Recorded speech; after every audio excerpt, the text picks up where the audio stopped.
I never imagined marriage could feel like a ticking time bomb. When I stood before Emily 6 months ago, slipping a ring onto her delicate finger, I believed in forever. Our love had been intense, passionate, undeniable.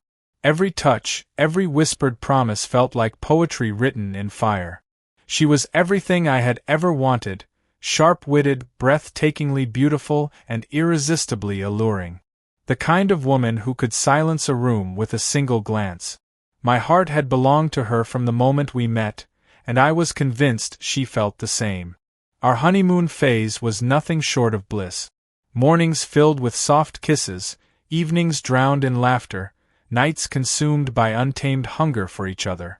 We made love like we were afraid the world would end before dawn. I worshipped her, and she let me. But love, I would soon learn, could be an illusion. It started with small things. Emily began pulling away, not in obvious ways, but in subtle shifts that only someone deeply in love would notice. She started sleeping closer to the edge of the bed, her body angled away from mine. The way she kissed me changed. It became routine, mechanical, absent of the fiery passion we once shared. She still said, "I love you," but the words felt hollow, forced.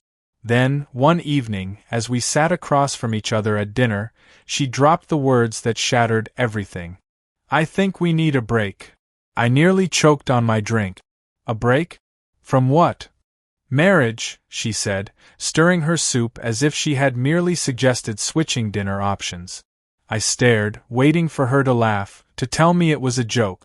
But she didn't. "What the hell are you talking about, Emily?" My voice came out hoarse, disbelief tightening my throat. She sighed, finally lifting her gaze. For the first time in weeks, I saw something raw in her eyes. Guilt, hesitation, but not regret. I need space. Space. From me. From our vows. From the life we had barely started building together. Confusion twisted inside me like a knife. "We've been married for 6 months, Em. What changed?" She hesitated. That alone was an answer.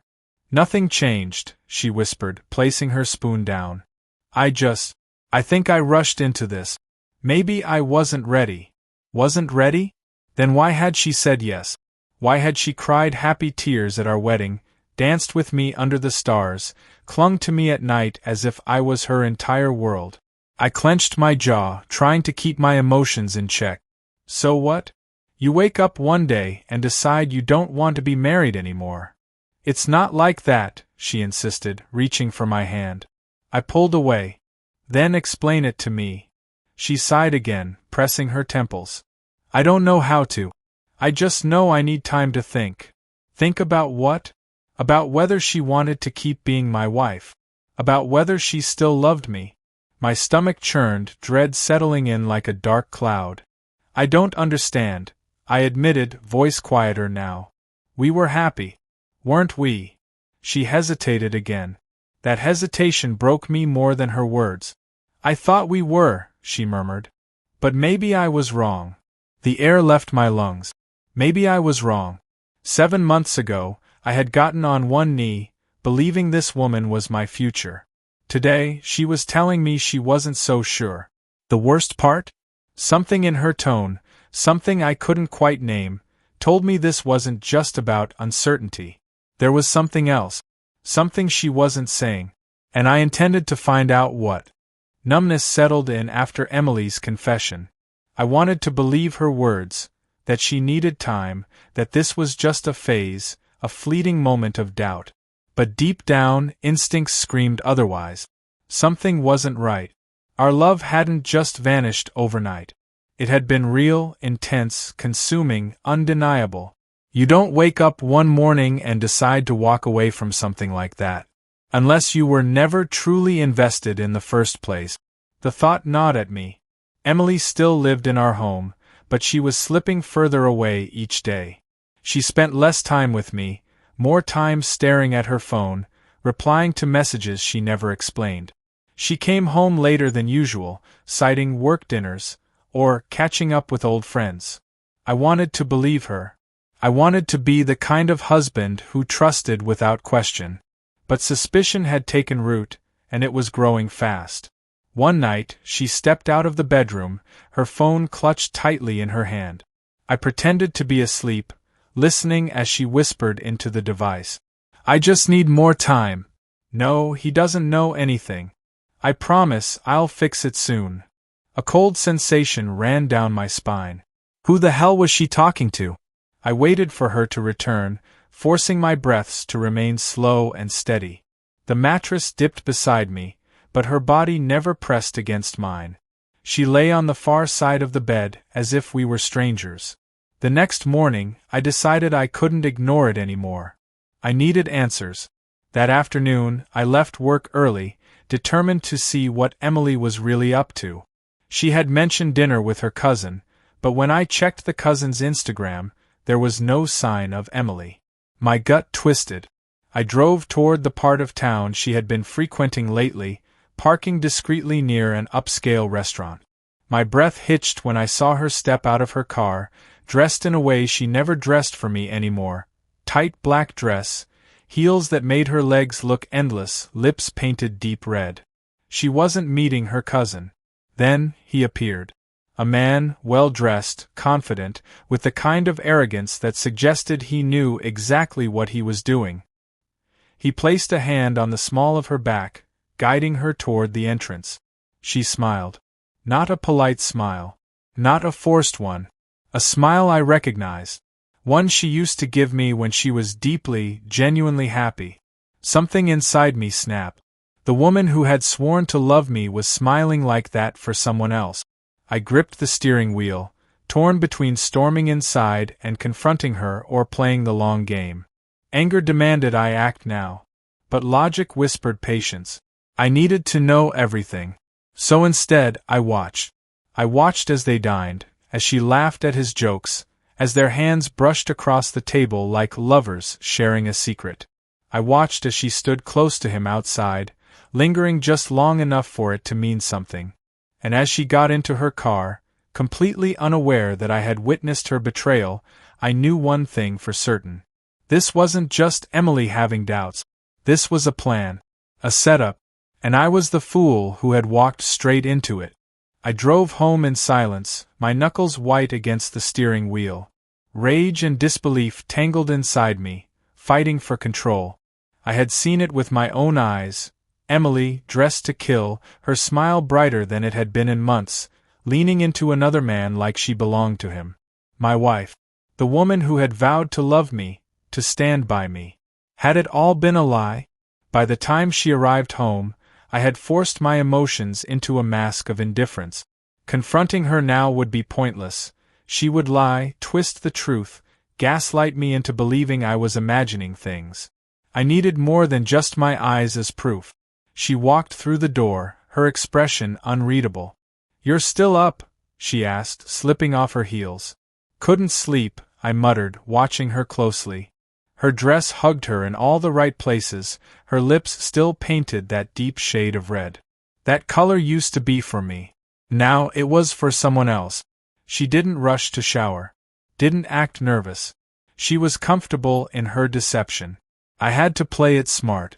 "I was thinking," I said, keeping my voice casual, "maybe we should go on a trip. Just the two of us. Might help clear our heads." Her eyes flickered with something. Hesitation? Guilt? Annoyance? "I don't know," she ran a hand through her hair. "Things are just really hectic right now." "Hectic how?" I challenged. She hesitated. Just for a second. Then, she shrugged. "Work, family, everything. Lies." But I nodded, pretending to accept her excuse. "I get it. Maybe next month." "Yeah, maybe." Her words meant nothing. She was planning her escape, I could feel it. The next day, I dug deeper. If Emily had been lying about her love for me, I needed to find out how far the betrayal went. Was this affair new? Had she married me just to use me? Or was this something even bigger? I started with her phone. She never let it out of her sight, but she had grown careless. That morning, as she showered, she left it charging on the nightstand. The screen was locked, but her notifications weren't. A single message flashed across the screen, and my stomach twisted. "We're almost there." Stay patient. He won't see it coming. From a contact named Uncle D. My breath caught in my throat. Her family was involved? I snapped a photo of the message with my own phone just as the water stopped running. Slipping back into bed, I forced my breathing to remain steady. Emily walked out moments later, towel wrapped around her. She didn't notice a thing. I watched her from the corner of my eye. The woman I had married was no stranger standing in my bedroom. Every touch, every kiss, every whispered, "I love you," had it all been part of a bigger scheme? I needed to know the truth. So I made a plan. If Emily and her family were playing a game, I would play it better. That evening, I went out, telling Emily I had a work dinner. She barely reacted, too busy on her phone to care. I parked 2 blocks away from her parents' house, waiting in the shadows. At exactly 9:45 p.m., a sleek black car pulled into the driveway. Emily stepped out. Not alone. The same man from the restaurant. And standing on the porch, waiting for them, was her father.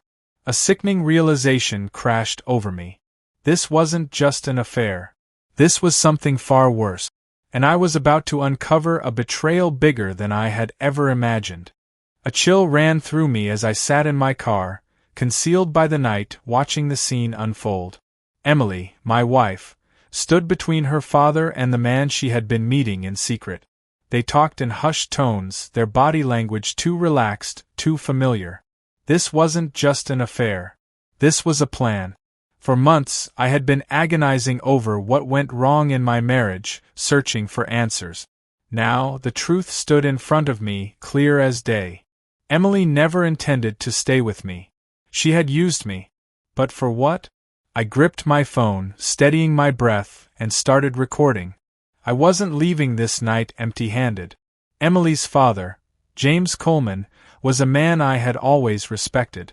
He had welcomed me into the family with open arms, always speaking of loyalty and trust. Now, he stood before me, his voice low but firm. "We need to move forward," he told Emily and the man beside her. "Delaying isn't an option." Emily sighed, arms crossed. "I told you, I just need a little more time. Rushing this will make it messy." "Messy?" the man scoffed. "You married him 6 months ago, Em. That's 6 months longer than I wanted. The plan was simple. Get in, secure what we needed, and get out. You're dragging this." My heart slammed against my ribs. What the hell were they talking about? Emily's father stepped closer to her, his tone dropping. "Listen to me. This isn't just about you. You know what's at stake. Your mother knows what's at stake. We didn't set this up for you to get cold feet." "I don't have cold feet," Emily hissed. "I'm handling it." "Then handle it faster." The man beside her, tall, arrogant, the one she smiled for, shook his head. "If you're not out by the end of the month, I'm done waiting." Emily exhaled sharply, frustration in every movement. "I said I'd take care of it. He trusts me, okay? I just need a little longer." I clenched my jaw so hard it ached. I trust her? That's what she thought? My hands tightened into fists as realization sank in. This wasn't about love or doubt or marriage struggles. This was a calculated setup. A con. And I was their mark. I drove home, mind racing, blood boiling. I needed more. If I confronted Emily now, she would spin a lie so elaborate, she might even convince me I had imagined it. I couldn't afford to be reckless. So, I played dumb. When she walked in later that night, I greeted her with a smile, pretending not to notice the lingering scent of expensive cologne that wasn't mine. She kissed me, a fraud's kiss, and crawled into bed beside me. "I love you," she murmured against my skin. My stomach churned. She was so good at lying. "I love you too," I whispered back. But the game had changed. I wasn't her fool anymore. I was her reckoning. Over the next few days, I played my part. I acted the devoted husband, the clueless man so blinded by love that he didn't see what was happening around him. Meanwhile, I gathered everything. Phone records, bank statements, hidden conversations. I discovered money transfers between Emily and her father, large sums withdrawn from our joint accounts. I found emails between Emily and her lover.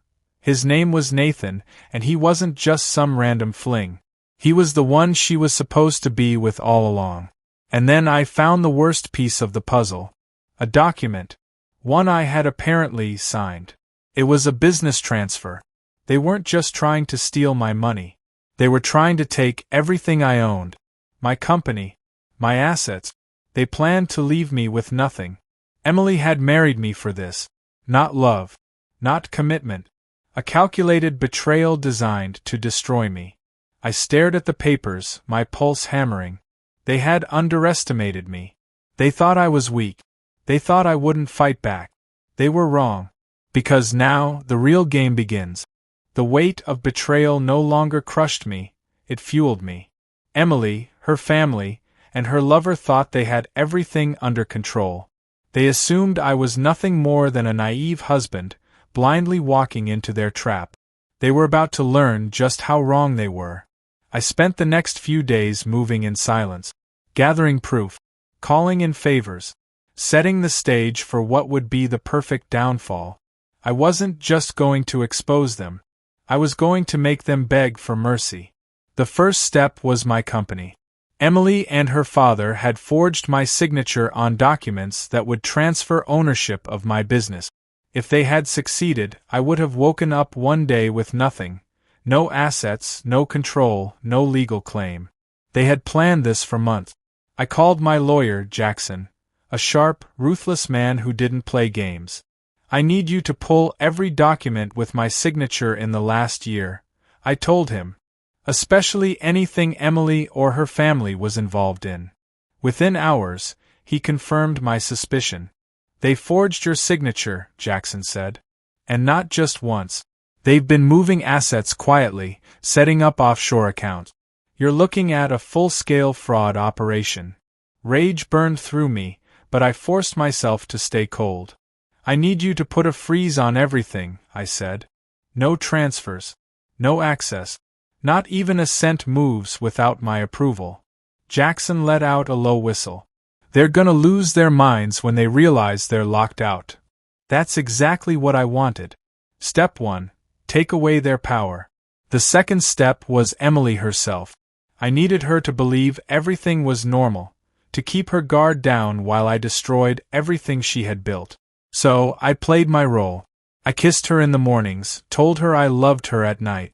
I watched as she texted Nathan under the covers, smiling at her screen, believing I was too oblivious to notice.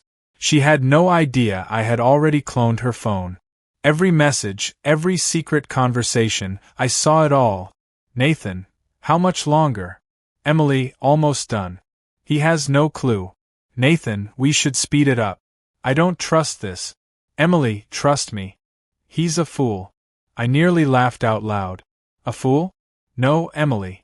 The fool was the one who thought they could deceive me and walk away untouched. Step 2. Let her think she's winning. Then came the final step, the public humiliation.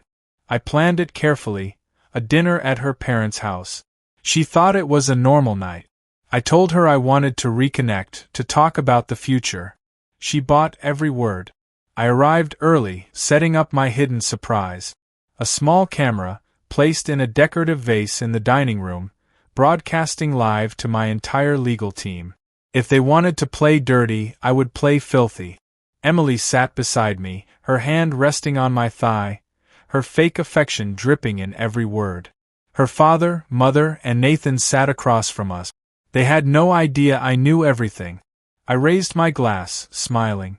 To family, I said. Emily's father grinned. To new beginnings. Oh, he had no idea. I set my drink down, leaning back. I've been thinking a lot, I said. About trust. About love. About marriage. Emily tensed beside me. You know, I continued, it's funny how people assume they're smarter than the ones they betray. I turned to Emily, my voice dropping. How they think they won't get caught. Her grip on my thigh tightened. What are you talking about? She laughed nervously. Her father narrowed his eyes.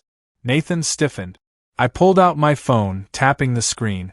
And suddenly their secrets were playing on full volume. Their messages. Their voices. Their betrayal. Almost done. He has no clue. Trust me. He's a fool. The color drained from Emily's face. Her father's mouth fell open. Nathan pushed his chair back, panic setting in. And then I dropped the final bombshell. I already froze the accounts, I said, my voice sharp. Your entire scheme? Dead. My company? Untouchable. Every dirty move you made? Documented. Emily gasped, reaching for my hand. Wait. I pulled away. I trusted you, I said, my voice cold. I loved you. And you sold me like a goddamn business deal. Tears welled in her eyes. Her father was already scrambling for damage control, but it was too late. The walls were closing in. Nathan bolted from his chair, but I was faster. I grabbed his collar, shoving him against the wall. Touch my money again, I hissed, and I'll ruin you. His face paled. I released him, stepping back. Emily reached for me, desperation in her gaze. Please, she whispered. I can explain. I stared at her, the woman I once believed I would grow old with. No, I said, my voice steady. You can't. And with that, I walked out, leaving her to drown in the wreckage of her own deception. I walked out of that house without looking back. Emily, her father, and Nathan had underestimated me. They had spent months plotting my downfall, convinced I was nothing but a blind fool. Now they were the ones left in ruins. I had taken away their money, their power, their control. But I wasn't done yet. The day after, Emily bombarded my phone with messages. Emily, baby, we need to talk. Emily, I was manipulated. I never meant to hurt you. Emily, please pick up. I made a mistake. I didn't respond. Instead, I sent her one final message. Me, there's nothing left to say. The divorce papers are coming. Enjoy your break. Then, I blocked her number. The real storm was about to hit, and she had no idea. Emily's world falls apart. It started with her father. The fraud case Jackson prepared moved swiftly. With every illegal transaction traced back to him, the authorities froze all his assets. His company? Under investigation. His accounts? Drained by legal fees. His name? Ruined. Within weeks, the man who once tried to steal my company was drowning in lawsuits, scrambling to save himself. And Emily? She had nowhere to go. Nathan's downfall. Nathan thought he could disappear. He quit his job, ran off to another city, trying to start fresh. But I made one phone call, and suddenly, every company he applied to knew exactly who he was. Fraud.